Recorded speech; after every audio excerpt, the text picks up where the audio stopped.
reasons that I always appreciate coming to this campus, to this great university.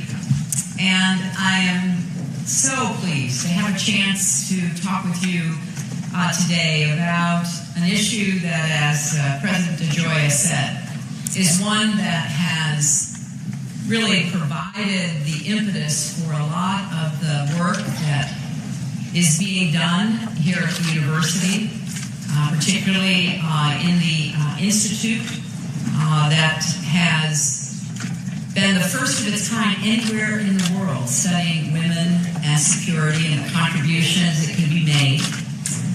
And I'm grateful to President DeGioia's visionary leadership and this university for your commitment to nurturing diplomats, peacemakers, and leaders.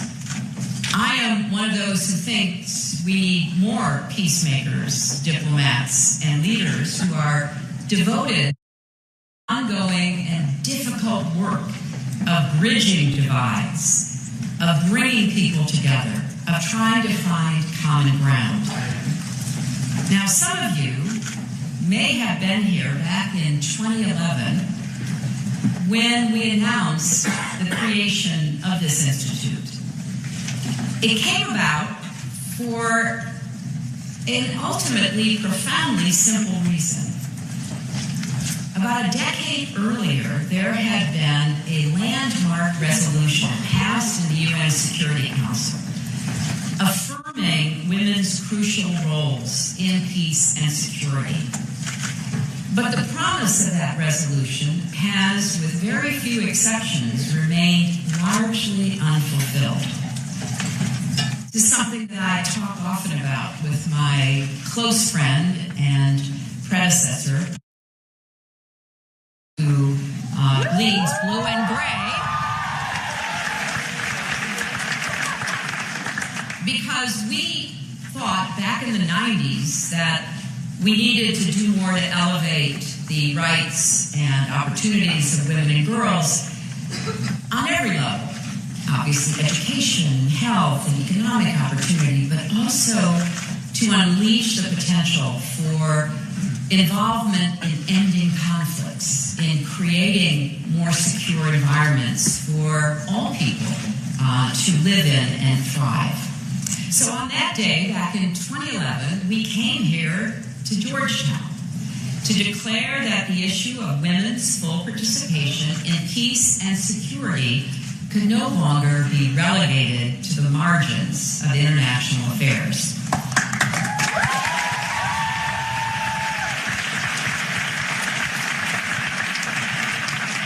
I believed then, and I have to tell you, I believe even more fiercely today, that advancing the rights and full participation of women and girls is the great unfinished business of the 21st century.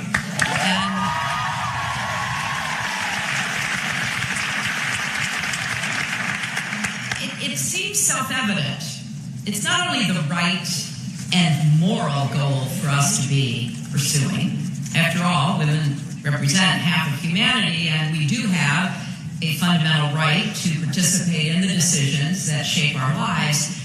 But, and this is what I want to really impress upon you, this is strategic and necessary for matters of peace, prosperity, and security. It is not a partisan issue.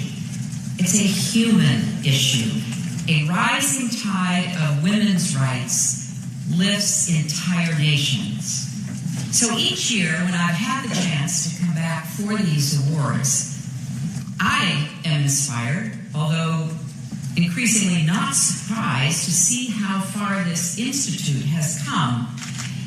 Georgetown is very fortunate, in my highly biased opinion, to have my dear friend, Ambassador Meland Revere, at the helm and backed up fully by the leadership of the university, because the leaders, as President DeGioia just read out, that you recognize, women and men alike, have come from different backgrounds, certainly different countries, but united in the belief that women are not only victims of war, but must be viewed and helped to become agents of change, makers of peace, and drivers of progress. That was the principle behind our efforts at the State Department in the first term of President Obama. We wanted to set a standard, and I'm proud of it because I do see it as strategic and necessary, not just a nice thing to do on the margins somewhere deep in the bowels of the State Department, but front and center, because standing up for the rights and opportunities of women and girls must be a cornerstone of American global leadership, and therefore it must be woven throughout our foreign policy with the resources, staffing, accountability, and attention needed to back up that commitment.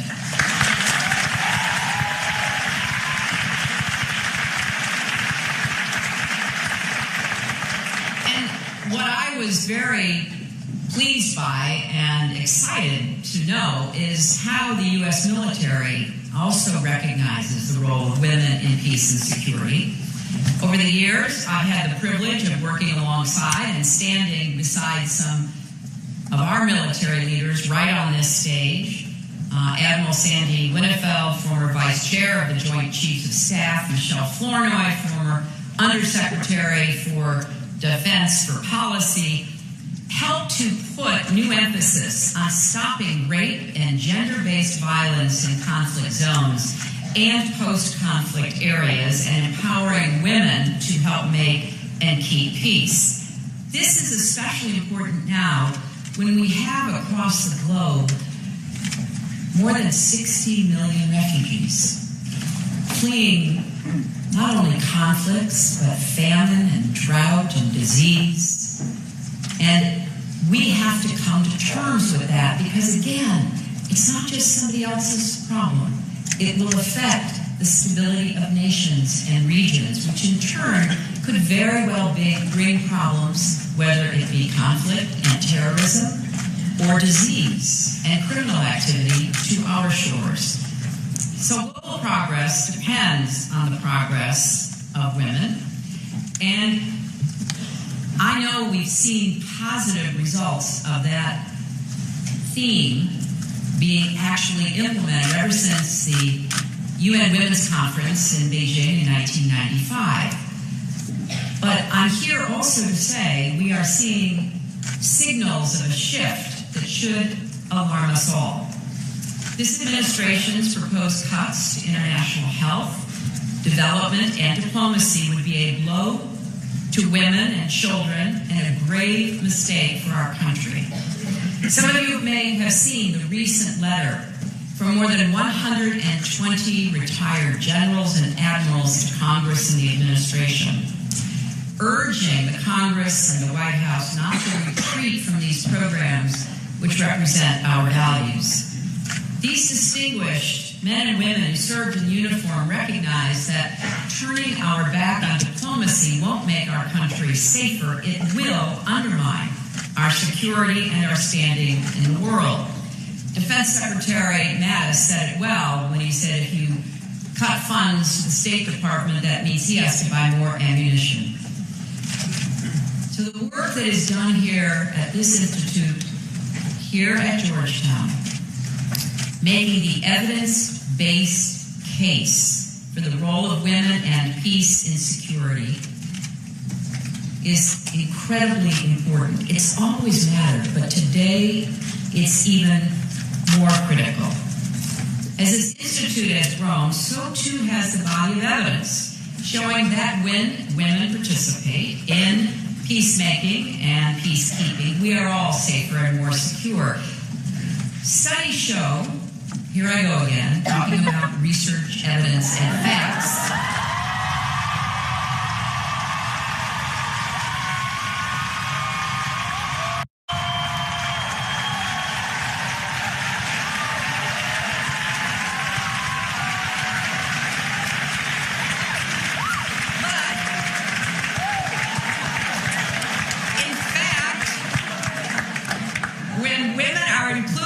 Peace negotiations, agreements are less likely to fail and more likely to last. And we know that women's rights and physical safety are often the very first targets of fundamentalists. We also know that women are often the first to spot conflict on the horizon coming their way. And when their insight and information is ignored, it often leads to consequences that might have been averted. At a time when sexual violence continues to be used as a strategy by terrorist groups, when women are being recruited by ISIS and Boko Haram, evidence suggests that leaders who want to do more to guard against terrorism and violence should work even harder to help support and enable the participation of women. Now, before anybody jumps to any conclusions, I will state clearly women are not inherently more peaceful than men. That's a stereotype. That belongs in the alternative reality.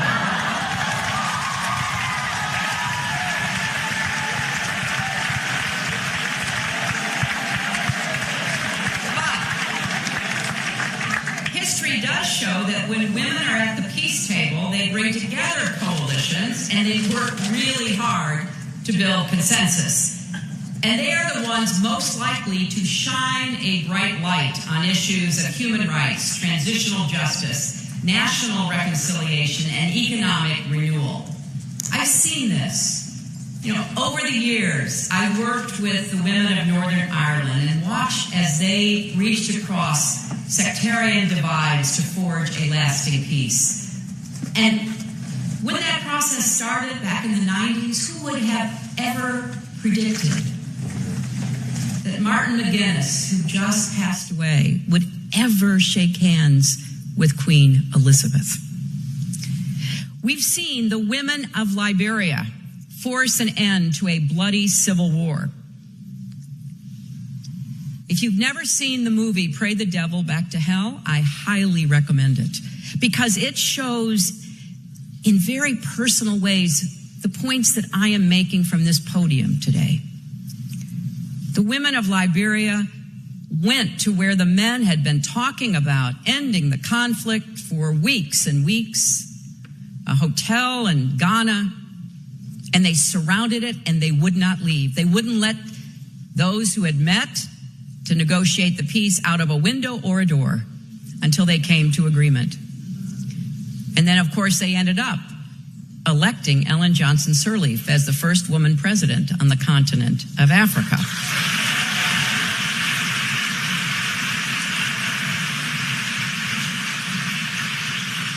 I have seen women in the Democratic Republic of Congo survive the most horrific, almost unimaginable abuse and cruelty, and then summon the resilience to rebuild and help others go on. And in Colombia, which you will hear much more about in a few minutes, a country whose trajectory I have followed intently for years, we've seen women organize, agitate, and negotiate to help bring to a close more than 50 years of bloodshed. While conflict raged and efforts to stop the violence failed, women not only took their places at the table, they opened up the peace process to women across Colombia and urged over and over again that all parties not walk away until they reached an agreement. So if we are to build more just, free, and peaceful countries, and indeed a world, it's not enough just to pay lip service to empowering women. We have to take seriously their concerns and give them the tools to be equal partners in helping to shape the world they inhabit. The leaders we are honoring here today have seen that firsthand. From Humberto de la Calle, the rock of the peace negotiations in Havana, to, yes, round of applause for Humberto.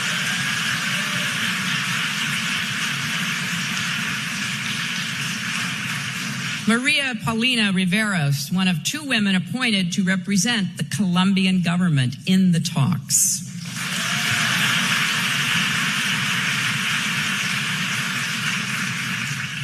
Elena Ambrosi, who has worked tirelessly behind the scenes, like so many women, to help make peace a reality.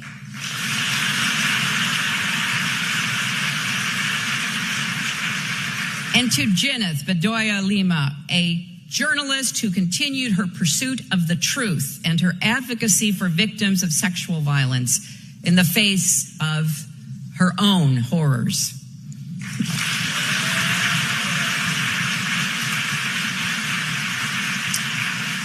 Now, like so many peace agreements, that, as hard as it was to get to it after 50 years of war, is just the first step. Implementing peace will be a constant task. As hard as it is to imagine letting go of the peace that is so hard won, there will be forces at work in the country from all sides to undermine it, to act as though it didn't apply to them, to do everything possible to prevent it from becoming the reality in the lives of Colombians that it can be. Yes, the work will require difficult decisions, transitional justice, and economic viability. But peace is truly within reach. So from peace processes like the one we celebrate today to important steps that nations and institutions are taking to recognize the role of women in confronting violent extremism and addressing climate change and standing up against terrorism and conflicts of all kinds, we've got to continue this work.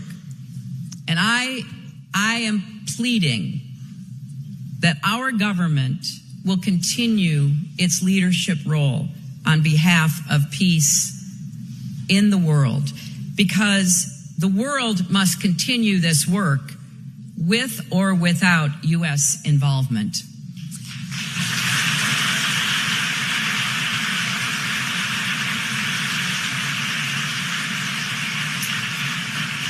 And the choice is ours to make.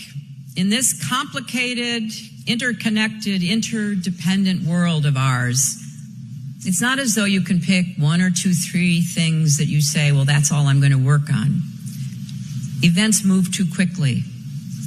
Borders dissolve in the face of pressures. The great connectivity of the internet can spawn both opportunity and despair.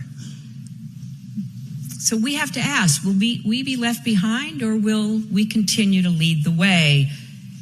I hope the answer is that we will do whatever it takes to make our country and the world stronger and more secure.